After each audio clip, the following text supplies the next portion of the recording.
I'm Scarlet Fu with Bloomberg Television, Bloomberg Quick Take, and Bloomberg Radio, and I'm thrilled you can join us for this panel discussion on developing AAPI talent. We're hoping to give tactical guidance for seeking opportunities to our community. And I want to welcome our panelists for this conversation. I'm joined by Margaret Chin. She is author of Stuck. She's also professor of sociology at Hunter College here in New York. Lu Zhang is founder and managing partner of Fusion Fund. She is based in Palo Alto. And also with us is Phillip Lee. He's with the Global Markets Division at Goldman Sachs in New York. And I kind of want to start our conversation with some numbers. They really tell the story here. There's a survey from Ascend that finds that the majority of Americans, we're talking 50%, believe Asian Americans are well represented in companies and big corporations. The anecdotal would support that idea, but the data show Asian Americans fill only 6% of executive, senior officer, and manager roles. And in fact, Asian Americans are the least likely among all racial groups to become executives. So with that in mind, and that kind of setting the scene, I want to start with Margaret, who literally wrote the book called Stuck on why this is and what's going on. Margaret, can you round out the picture for us and disaggregate the numbers? What does this trend look like across industries, tech, for instance, big law, in the Fortune 500 companies? How does it compare for men versus women? What does it look like within the AAPI community, from South Asians to East Asians to Pacific Islanders? Sure.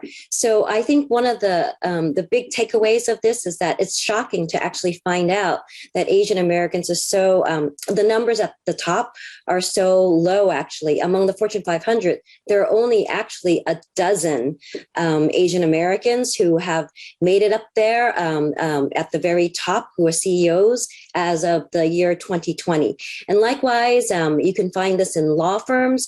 I think in 1 year, let me see if I can get up the numbers for you. In 1 year, there were only like about 3% of those who were associates made it up to partners who are Asian Americans.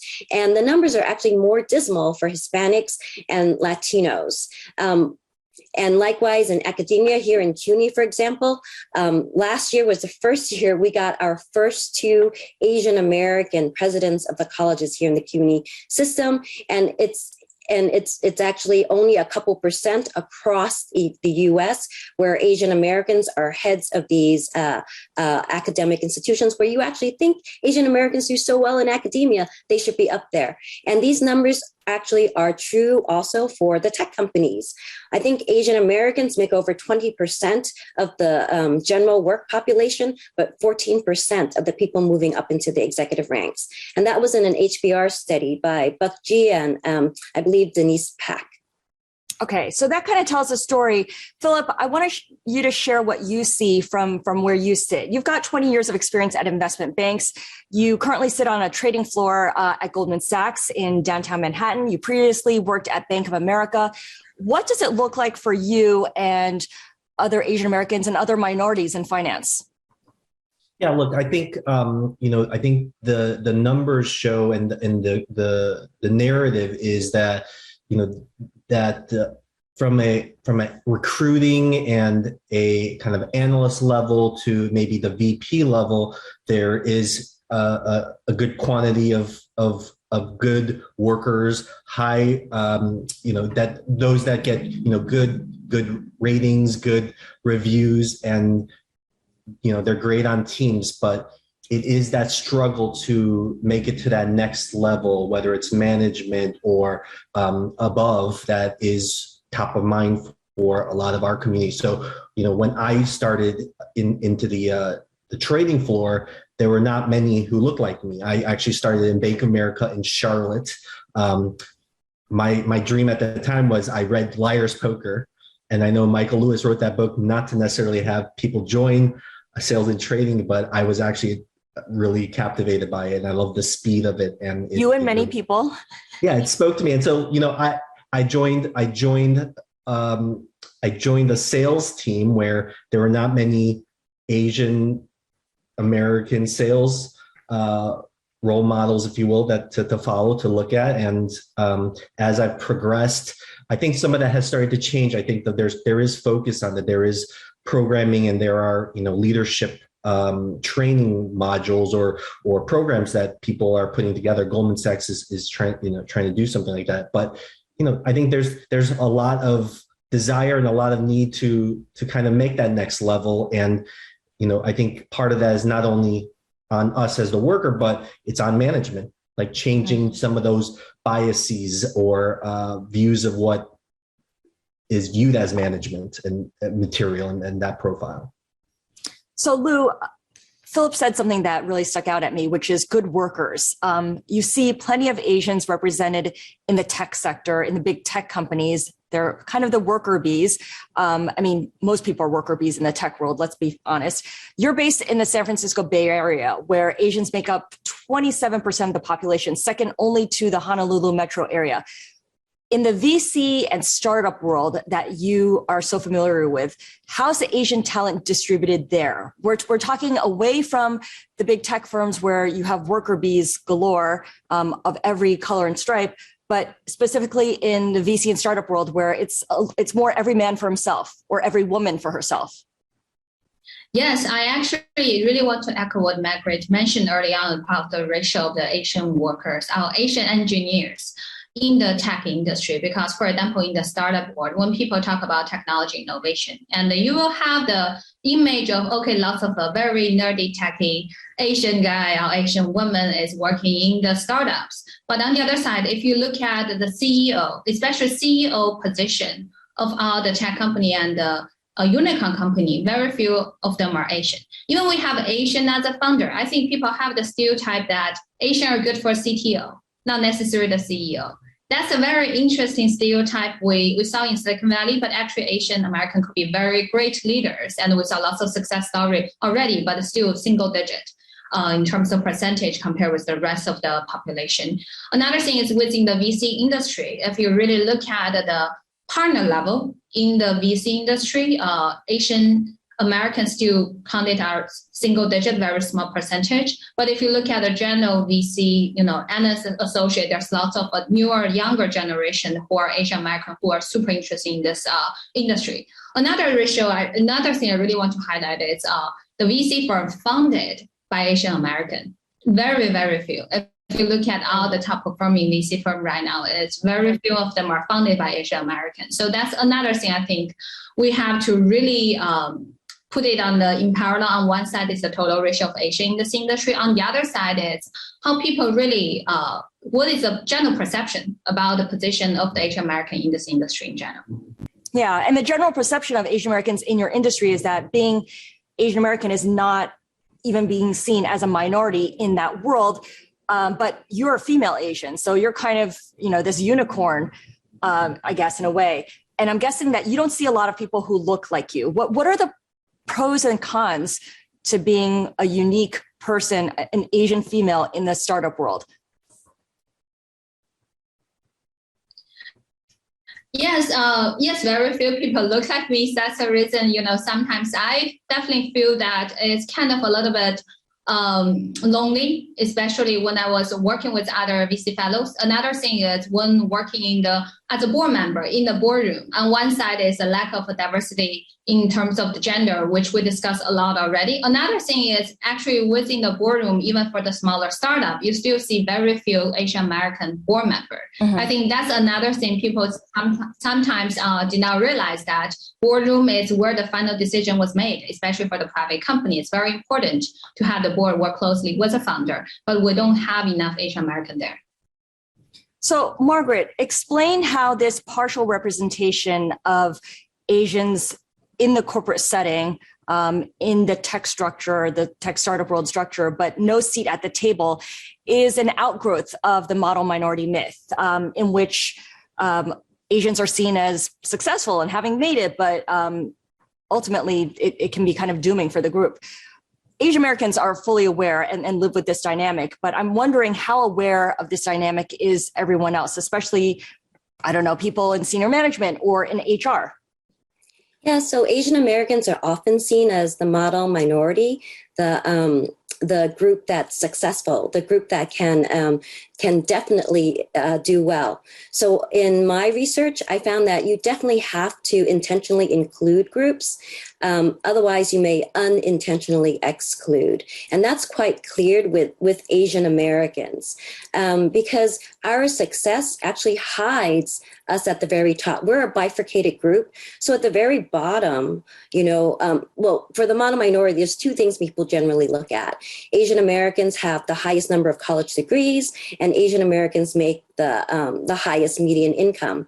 But what the highest median income hides is that there's a group at the bottom, because we're a bifurcated group, right? There's a group at the bottom, 25% of people in New York City, Asian Americans, are actually at the poverty level.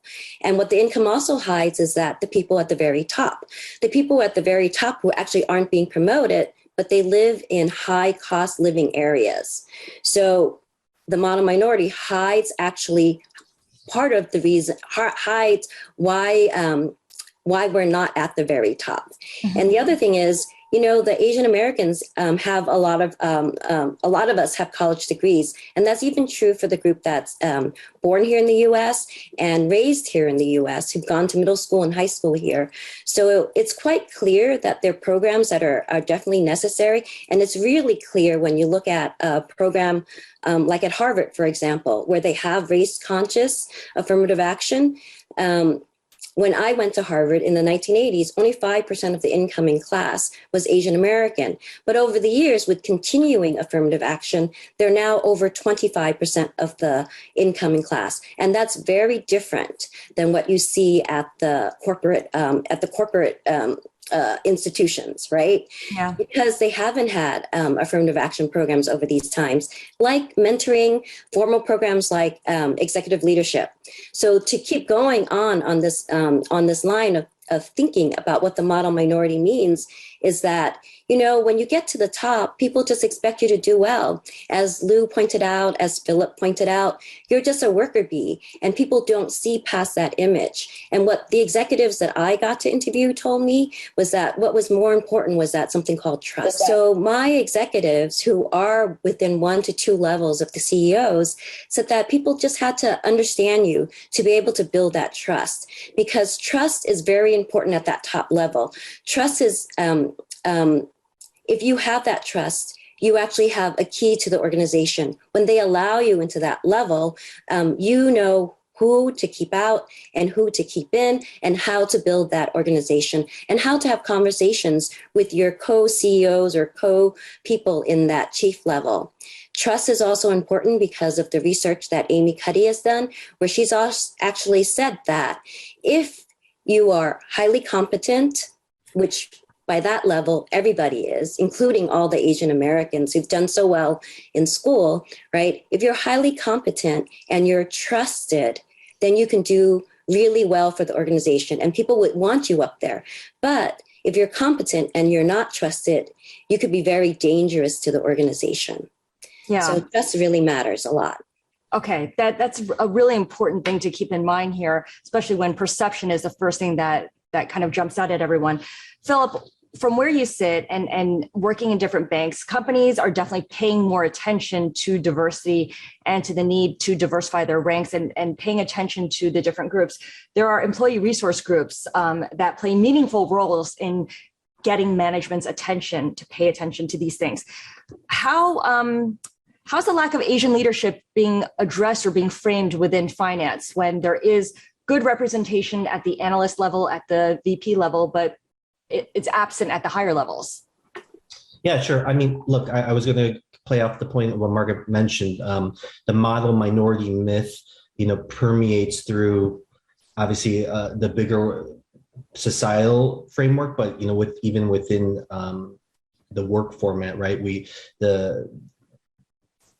It comes off as, oh, these are okay adjectives. We're hardworking. We're good at math, or it comes off as racism light because it sounds complimentary, right? But the flip side of that is what Margaret was just talking about in terms of it silences you. It seduces you to thinking that, oh, I'm one of the good ones, or it also kind of takes away it takes away the value of your identity a bit and makes you invisible. It says that person is that good worker, is that person good at math, and let's just keep that person there, right? Versus, we all have goals and we want to get to that next level. We want to be rewarded for and know that there's a meritocracy involved. And so I think in our world, in finance, like it is one where they tell you, hey, it's something where you'll earn it, and the harder you work and the ways in which you go about it, you will get rewarded for that. But we're not seeing that. And so I think you made a good point. The rise of employment relationship groups, like, I'm a co-COO of our firm-wide Asian network. And, in this environment where I think the world is seeing, how our community has faced Asian hate and other, pressures that maybe others did not appreciate or witness before, but it was there. Mm-hmm. But now they're seeing it, maybe because media is covering it, maybe because, we have advocates out in the world that are out there. And so I think what's happening within even the corporate world and within finance is we're speaking up for those things that we're asking, like I said before, that it's not only what we can do and the tools we can build for ourselves, not only being, yes, fine, we can be hardworking and we can be good at math, but guess what? We could also be good at sales. We could also be good at other things that may be defined as what typical, storytelling, or things that were viewed typically as management, or things that are promotable. And we're also challenging and saying, management, executives, maybe you need to check yourself. Those right. Unconscious biases, those things that you've grown up with, saying this, when you look at your team, do they all look like you? Do you really have that diversity? Is it feel good diversity, or is it something that's actually you really want to see that and change, and it actually adds to the bottom line? So yeah. I think that's changing. That narrative is changing, and I think underpinning all of that is what Margaret was talking about before. Certainly. And I think there's an added dimension when you're a woman, and an Asian woman at that, Lu, that I'd like to hear your thoughts on, and Margaret as well, because I know that early in my career, being an Asian woman meant that I looked young, and every time I pushed for something, people would say, well, you're so young, you've got plenty of time. What's the rush? Just wait a little bit. And that came up time and again. Lu, did you encounter that? Because I'm guessing that you're dealing with a lot of men with gray hair, and they could be any ethnicity at that point, and they're looking at you and they're thinking, you're early in your career. Why are you pushing for this? Or, you can wait to push on this. How did you deal with that? Yes, you're so right. Because I started my first company when I was 21 years old, and that was a medical device company. So you can imagine how many gray hair men I was dealing with, and try to persuade them, who probably stay in this industry more than 20 years, to listen to me, to potentially work with me. So yes, I think they also involve lots of stereotyping about Asian women in general, that people would have this perception that Asian women, yes, are hardworking and smart, but not that aggressive, not necessarily ambitious. And sometimes being too aggressive, ambitious for Asian women could be portrayed as a bad thing. But in the startup world, every VC want the entrepreneur to be aggressive, to be ambitious, to want to build a multi-billion-dollar company. So that's also the reason sometimes some found, at least when I was a founder, Asian American founder in general had a harder time to raise money, because sometimes VC feels like, okay, probably you're thinking about doing something sustainable business model and sold it for about like $300 million. But now we already had an example, for example, from Eric Yuan from Zoom, DoorDash, lots of amazing Asian American founder make multi-billion dollar company, they're pushing for more.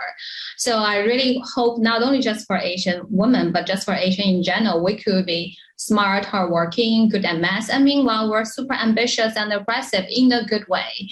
And sometimes people say, oh, Asia are competitive, but we're not only competitive, we're also aggressive. And also we want to contribute to the society with our, no matter it's the talents in the math, our talents in the technology in general. And when I started my VC firm, actually same question came out again, because I was 25 years old, started a VC firm. I remember the first journalist reached out to me after I launched the fund. He's like, Lu, do you know the average age in this industry is 45 years old? One thing he did not mention is about most of them are men. He definitely later gave me a ratio saying that only 4% of the partners in the VC world are actually female. So I'm definitely 20 years seems like younger for starting this career. Another thing is not necessarily in the right gender, according to his number. So that's another thing, like I've been pushing by unit, you really building a strong foundation from Fusion Fund. Another thing is I'm involved with a couple of different organizations, try to put some education program to educate more Asian women to not only learn how to be a VC, but also get a support platform to start their own fund. Probably is a little bit more challenging to try to change the culture of an existing established firm. But if we could have more Asian women or Asian Americans start their own fund, and we did very well in terms of fund performance and also supporting great company, gradually we'll be able to change the culture and change the perception in this industry to Asian American and Asian women. So Margaret, that's great. You were going to say, go ahead.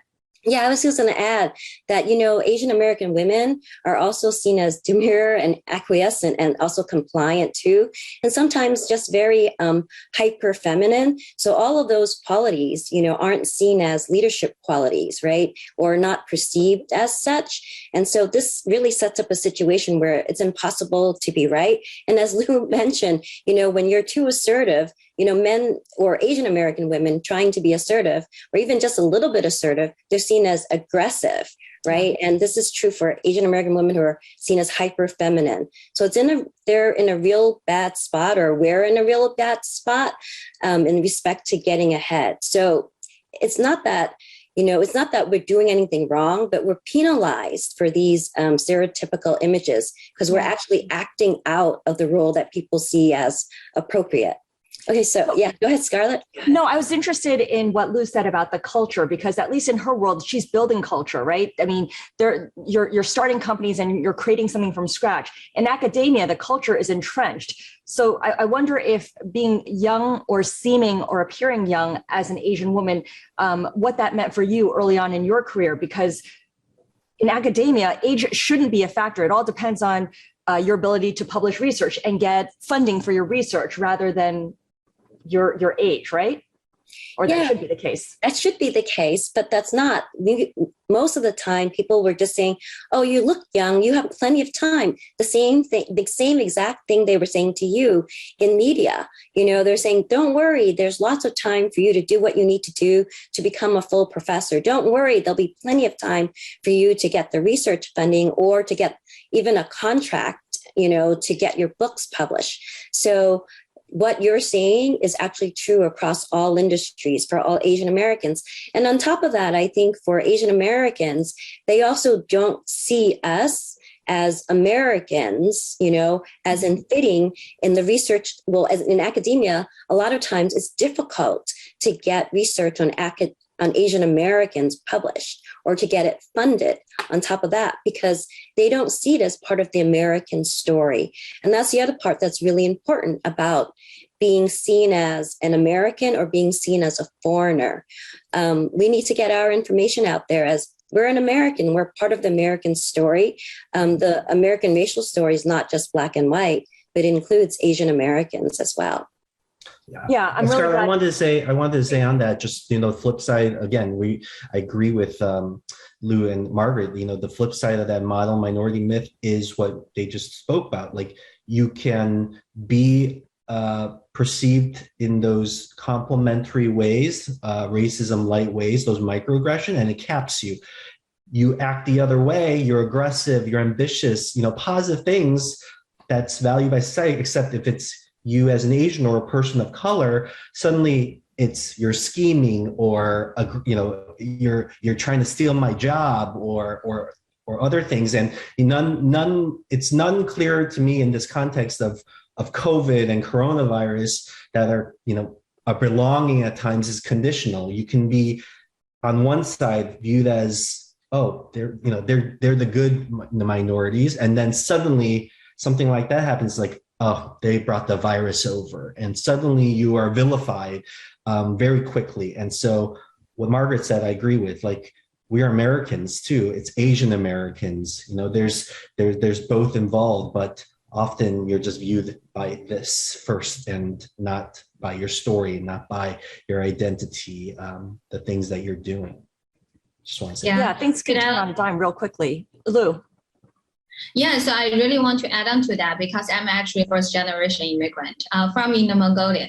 And the reason I really feel very strong sense of belonging here is because even other friends, journalists call me, like, my experience is more like a new generation of American dream. Like, an immigrant from Inner Mongolia came to Silicon Valley, get education, and be able to build my own career. That's what I feel the support system I got from here. Another thing I feel strongly is my understanding of American culture is diversity.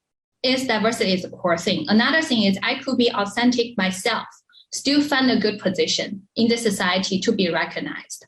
So that's the reason, like, I totally feel what Phillip mentioned, that you could not just tell from the face saying that, okay, because of this Asian face, you're a foreigner. Yes, I was a foreigner. I came to this country and contribute to this country. I'm first generation, but I'm also Asian American. I think lots of immigrants came to this country, did a great contribution and made US what it is now.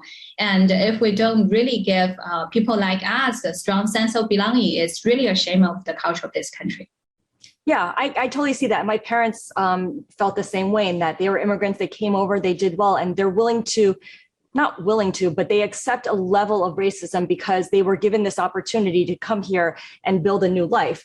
I'm wondering, Lu, when you have children, if you have children, whether they're going to think the same way, feel the same way, because by that point, perhaps they'll be born in the US. They won't see themselves as an immigrant who've been given this opportunity, but in many ways, this should be their birthright to be able to pursue all this. And the fact that their Asian face may hold them back is a slap in the face. Yes, first, I hope, like, all the effort we're putting today, and we'll give them much better environment when I have my kids and when they grow up. Definitely, the world not necessarily always changing based on our expectation, and may go also on the other side as well. But I feel like what I can do is I just tell them, first thing is really be confident and be authentic who they are. Another thing is, at least in Silicon Valley, one thing I really feel proud about is really the global perspective. Yes, we're American, but meanwhile, we're also global resident. There's a wave of anti-globalization, but on the other side, the reason we have so many innovation here in the United States, in Silicon Valley, is because we attract all the talents across the world, came to this country, and also build a great company, try to benefit the whole world. So I think that will be the mindset I want to teach my kids, to consider themselves as American, as an Asian American, and also as a global resident. So let's talk a little bit about building networks and building people who can sponsor you or mentor you. Phillip, when you think about building your network, who do you reach out to? Are there natural allies when the model minority myth that we talked about often pits Asians against other people of color? Yeah, look, at Goldman, the things when, for example, when the anti-Asian hate, when that wave of that was starting and spreading in the media, like, I think where I found my quickest support and my dearest support were actually my other affinity network members. So it was my colleague down the row who represented LGBTQ plus, and I had an African-American friend as well who was representative of that community. And so at Goldman, those were the first emails I got, and they were like, let's grab a beer, let's talk about this. And there was like this shared sense of interconnectedness that I think I felt during that time. And and it was the same way, during the seasons that we're continuing to go into, whether it's George Floyd or other things. But, I think we were thinking about each other in that way that I think was uniquely empathetic to each other. Like, we knew what we were going through. And I think that was a special moment. So I was going to say that yes, there are times when you just feel deserted and you think no one else understands what you're going through. Like Steve Young said, I think he said sometimes he thinks that the Asian American experience is where you're thinking about everyone else, but no one's thinking about you. Often I think that that is what it is. But then I look at the beauty of, that we do need each other, and that interconnectedness of experience, and it may not be the same experience, but it's close enough where someone gets it. And so I was going to say that was something touching and beautiful to me that made me feel supported during that time, but it also emboldened me. They definitely emboldened me to say, I got to share this. So I was very open and aggressive about sharing it to my partners and my management team, and they were surprised to see it. And I think that was very progressive, I think, for what it was. So I look for those sponsors. I look for people who are thinking about that. And I think this is our time where more of those types of folks, whether they're in a management role or supporters or allies of different diversity groups, are there, and they're looking to help. And so and obviously I love to be that for them as well. I think, and that's super important, that idea that you reach across beyond the group that you feel most comfortable with. Margaret, in your research, you've talked about building networks and developing more than one network, multiple networks, rings of networks. Explain what you mean by that and how you go about doing that. Yeah, so first I want to say, Phillip, that's an excellent point in building allies. And I think for my research, part of it is to build allies across the different racial and affinity groups. And I think that's particularly important. I think I felt the same way you did too. During those incidents, people reached out to me, and African Americans especially who thought, this is horrible. This should not be happening, to Asian Americans. We've been there. It's horrible that it's happening to you. So I think that's really important to share. And I think with building the networks too, because there aren't as many Asian Americans up there to share information up in the C-suite levels, let's say, in the corporations, it's important to build these networks, these rings of networks of people closer to you and then further away from you, or maybe in different industries or in different levels of work. Or how high they are in a corporation, that are made up of different groups of people, not just Asian Americans, but reach out to people who are white, female, Latin American, African American, you name it. And including what Lu said, yeah, Asian America or America is a very diverse country. And yes, you reach out to people who are foreign born as well, and because there's a lot of commonality. And I think that's the basis of it. We all share this humanity, but they also see that we can also share and help share information and help each other move up in whatever areas we're in as well. Lu, one thing you had said to me earlier that I think we should bring up in here as well is the cultural upbringing that we all kind of carry with us, no matter our country of origin, or oftentimes how many generations removed we are from the country that we're originally from, or our parents are from. A couple of things that you pointed out before: being number two is best. This idea that you don't want to be number one because being the boss means that you have to shoulder the blame when things go south. Being nice, choosing a stable career path. I know that my parents who were immigrants definitely pushed that idea on me. And my favorite number when I was growing up was number two. Who wants to stand in the front of the line when you can be number two? High profile, but not to blame if you lead everyone in the wrong direction. Yes, that's actually what we discussed early on, especially for Asian women, Asian female, that we have lots of similarity even with parents from different background. They typically prefer to teach the girl that, okay, be nice girl, be likable, which turns out to certain type of personality. Like you said, people like Asian American like to be the number two, like supporting role, doing lots of great work, not necessarily be the big boss or the nasty boss to make all the hard decision and be the aggressive one. I even be the one not that likable. Or maybe sometimes Asian American has a tendency try to be the nice one in the group and also try to please everyone. I think in terms of making friends, that's great. We're like a contributor to a great relationship. But for the personal growth and personal career path, I think it sometimes also contribute to the perception why people sometimes prescribe Asian as like the CTO, as a CMO, CEO instead of a CEO. So I feel that's another perception we need to work hard on to change in terms of really finding the mentors and also be able to tell the whole world that we're changing now. I could not agree more with what Phillip and Margaret mentioned earlier. It's not only just supporting each other within the Asian American, it's about also engaging people now who are not Asian American and tell them what's going on. The reason we have stereotype is because ignorance. We did not know the changes. We still use the old label, try to label the thing we're seeing right now, but the younger generation are changing. And also, as you said, the first generation immigrant probably think differently because new to the country, try to survive.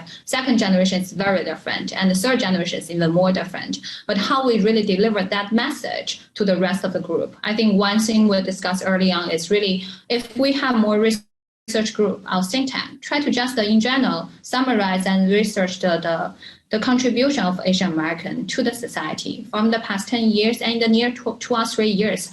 Lots of numbers may surprise all of us. Another thing I feel is really just for each of us, when we're looking for mentors, we're looking for buddies, even for example, some of the Asian American VC nonprofit, my firm, we're supporting it. We're also trying to, highlight Asian American fund manager, not only just to the Asian American group, but for all the AVC group. Yeah. Let them see the Asian American fund manager shine and show the charming leadership and show how we support different type of founder, not just Asian American founder, and be able to deliver the message. Absolutely. I mean, one thing I thought about, Phillip, at least in your industry, is there are several prominent Asian American CEOs. I'm thinking of Joseph Bay, co-CEO of KKR, and Kyusung Lee, who is CEO of Carlyle. Both of those are private equity firms, so they're like specific corners of the finance industry, but it's an encouraging sign overall anytime you see people of different color end up as CEOs of big, important financial firms. No, yeah, I was going to say, and especially Joseph Bay, who recently spoke at GS, he is one of the co-founders of the Asian American Foundation, and so that was one of, obviously came about during this season that we've seen of anti-Asian hate and just more that we needed advocacy, and that there were those who had let's call it made it, but also cared, and they know that their identity and their leadership and all of that is tied to their heritage. And so I think for me that was uplifting, that was encouraging, that was a model to that we could follow. And I love that they are out there, beyond what the TAF represents is not just business leaders, but Daniel Day Kim, like you can be great at your craft, but also be a good citizen, and you could be a model that is an advocate, not only for your community, but for other people of color, of diversity and good things. Like, you can't just stand up for some and not for others. And, it's something that you can't just, it's one that we all have a challenge towards each other as just, people in the society. Like you can't just minimize the hate and assume it's something that's far away. It could be right there with you. It's if you see something, you say something, you be an ally, you be all of these things. And I think that's been the beauty of it. So again, when I say, obviously these are tragic things that we've seen, people have passed, the Atlanta shootings, so many sad stories. If I need to focus on the positives or things that have come out, it's our rising voice, it's these rising leaders and people who are taking it by, they're not just sinking back and saying, I'm the CEO and I'm just going to way back. They're saying, I'm the CEO and we're going to do something about this. Right. So. Okay. I want to get from you final thought. like something super pragmatic, a takeaway that could help people today or tomorrow. And Lu, I'm going to start with you because you had mentioned to me earlier on that you get no's all the time. You hear people telling you no to your pitches all the time. You don't take it personally. I want to hear from you how you manage that, how you absorb that, and how you turn that no into an opportunity. Yeah, I will make it very precise. I think one thing both of us agree that every no, every challenge could be a potential opportunity as well. First thing, as I mentioned early on, it's really never take no personally. Another thing is, from my experience, I found the best way to build a reputation is to do hard things very well, which means I'll even do things impossible possible. So when someone say no to me and I be able to prove them wrong, and actually it's more beneficial for me to build my reputation. It's actually really helped me to grow my career path in the next steps. So I also want to suggest people to think no from a different perspective. Another thing is just to general out the founder. When you're talking with VC, yes, that's when you're going to get lots of no's, but use every opportunity talking to VC as a free consulting session. Going to totally change your perspective. Yeah, get feedback and turn it around and see what you can do with that feedback. Margaret, what about you? What's one piece of practical, tactical advice you'd give someone that they can implement tomorrow? So I'm going to go back to the whole thing about networking and finding mentors. It's important to have more than one or two or three or four. You can have at least 15, I would say, would be good, that you can always rely on for advice. You can turn to somebody else. And that way you can always have somebody to bounce your ideas off of. And the other thing, too, is it's okay to fail, too. In the academic world, like Lu, we get rejected all the time for our ideas. But you just go ahead and try and you get the input and you take it. And you can also ask people for advice. And one other point I want to mention about Phillip is you have to expand the pie with all of these groups of people. It's not just about Asian Americans making it, but it's about all of the different groups working together to expand that pie. Okay, thanks. Phillip, what about you? Yeah, sure. Quick one was, get Margaret Chin's book Stuck, get Jane Hyun's book, Breaking Through the Bamboo Ceiling. I've read those, so I think those are important. For me, like if you're thinking about getting to the next level, wherever you are, one thing that has worked well is knowing the distance to get to that next level, having that open and honest conversation with your manager and asking them, I always say, what are the three things I need to get to this thing, and I write it down in front of them and make sure. I might even say, did you say this? And I'll show it to them. And those are my goals. That's what I'm going to work on. You told me these things so that I will close the loop with that honest feedback and come back to you. And I'll say, I did this, as we discussed on, it's documenting that, but bringing it to them and, to the point where that manager is now, once they give you something concrete, now they are accountable. They're an ally for you, right? Mm-hmm. And so I think that's something that it has worked. And look, they want to see you succeed. I think like if they don't, then that means you need to reassess something. But I think most managers, if you're in a positive environment that's going for that and you're asking for honest feedback and ready to take that honest feedback and do something about it, I think that you could turn that into one of achieving your goals. Yeah. And I think part of that is also making sure that you update people who have invested time in you as well, so that you don't drop off the face of the earth. They put in time, they give you the honest feedback. You got to get back to them, closing the loop, as you say, to show them what you've done so that they see that time that they spent on you with you was worth it. I want to thank all of you so much for being really candid and frank in sharing your ideas and your experience. Margaret Chin, of course, of CUNY, professor of sociology. And of course, we have Phillip Lee, Global Markets Division at Goldman Sachs in New York, and Lu Zhang, founder and managing partner of Fusion Fund in Palo Alto. I'm Scarlet Fu, and this is our Developing AAPI Talent panel discussion.